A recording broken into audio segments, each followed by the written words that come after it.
At 4:45 in the morning on the 1st of September, 1939, the cold pre-dawn wind was blowing over the narrow peninsula of Westerplatte in Poland, laden with the salty humidity and the smell of seaweed from the Baltic Sea. A dense and oppressive silence covered the small military garrison. There was no birdsong, no sound of waves in the bay. It was the kind of quiet that precedes a storm, a silence that felt like a last breath before death. But at 4:45 in the morning, this blanket was torn forever. The monstrous roar of 280mm cannons from the German battleship Schleswig-Holstein echoed through the port of Danzig, shattering the darkness and the silence. The first salvo was deafening, an explosion that shook the earth and spread through the air like a primordial cry of fury and destruction. The peninsula became the epicenter of a storm of iron and fire, and the world breathed the air of war for the first time. Inside their cold, damp bunkers, the 200 Polish soldiers felt the ground twist and the concrete ceiling crack beneath their feet. The concrete walls trembled with the force of each impact. The air was a dense, hot shockwave. And the dust of lime and stone mixed with the smell of dampness and fear. They clutched their rifles with cold, trembling hands, the rifle butt becoming a point of support in the chaos. The acrid smell of gunpowder, burnt metal, and freshly turned earth invaded their shelters, mixed with the terror that clung to their throats. They knew that war had arrived, not as a distant theory, but as a physical and violent presence. They were the first line of a conflict that no one had asked for.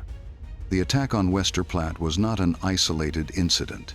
It was the first act of a new and terrible form of warfare, the Blitzkrieg, the lightning war. Blitzkrieg was not about slow infantry advances in trenches, as in the First War. It was a philosophy of total war, about speed and terror, about nullifying the enemy's ability to react before the fight could even begin. The objective was total disorientation, the paralysis of command, and the collapse of defense. First came the sky, without formal warning or a declaration of war.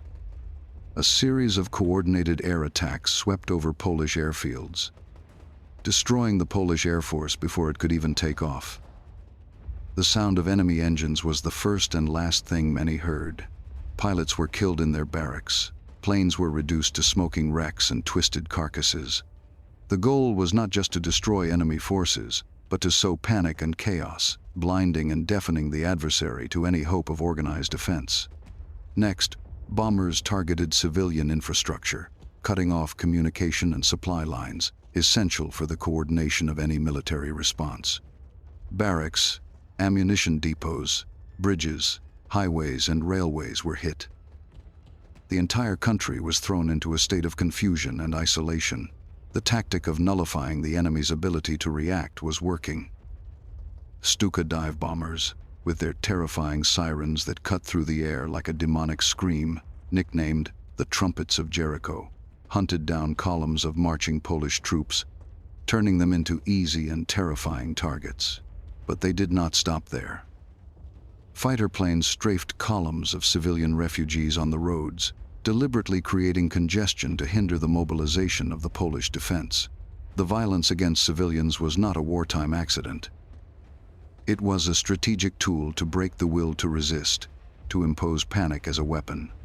The war on the ground advanced in a lightning-fast and relentless manner. Waves of motorized infantry and light tanks, like a tide of steel, penetrated deep into Polish territory. They did not stop to fight in cities. They bypassed them, isolating them, and leaving them behind in a sea of uncertainty. Heavy tanks pierced the most remote rural areas, creating pockets of isolation and terror. The infantry, finally, arrived on foot, supported by relentless artillery. Their task was to occupy the invaded areas and annihilate the remaining resistance, in a brutal and dirty job that consolidated the victory. This brutal and methodical offensive soon took its toll, and blood began to stain the earth. 24 hours after the attack, an official communiqué from the Polish government reported that 130 civilians and 12 soldiers had been killed in air attacks. Warsaw, Gdynia, and other cities bled. In the heart of the capital, the population witnessed a desperate air battle as houses were set on fire and, in a particular act of cruelty, a hospital for disabled Jewish children was bombed and destroyed. For the population, the sound of war was not something distant. It was already echoing over their heads and becoming the new reality.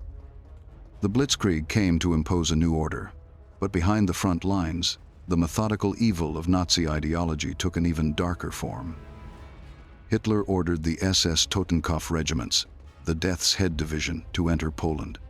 Their mission was not to fight, but to enforce so-called police and security measures, a euphemism for the barbarism that would follow. On their first day, Theodor Eicke, the commander of these regiments, explained to his officers that the mission was to imprison or annihilate all enemies of Nazism. It was the beginning of the extermination machine that would spread across Europe.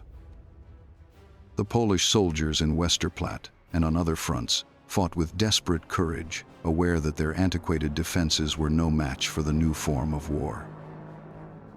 They smelled death, saw fires spread across their homeland, and heard the sound of Stuka sirens, which would become the sound of terror for millions. They were the first sacrifice of a war of unimaginable scale and brutality. The war on the ground was an overwhelming and unstoppable advance, and this was only the first day. The dark prelude to what was to come had just begun. And this story, with its 2,174 days of anguish and sacrifice, deserves to be told in its entirety, so that the memory of those who lived it does not get lost in time. If this account of the first day resonated with you, I ask you to join us. Leave a like, subscribe to the channel to follow every day of this journey, and share this story so that the memory of those who lived it does not get lost in time. In our next video, we will narrate the events that followed, the first civilian casualties, and the world's reaction. Follow the 2,174 days of history with us.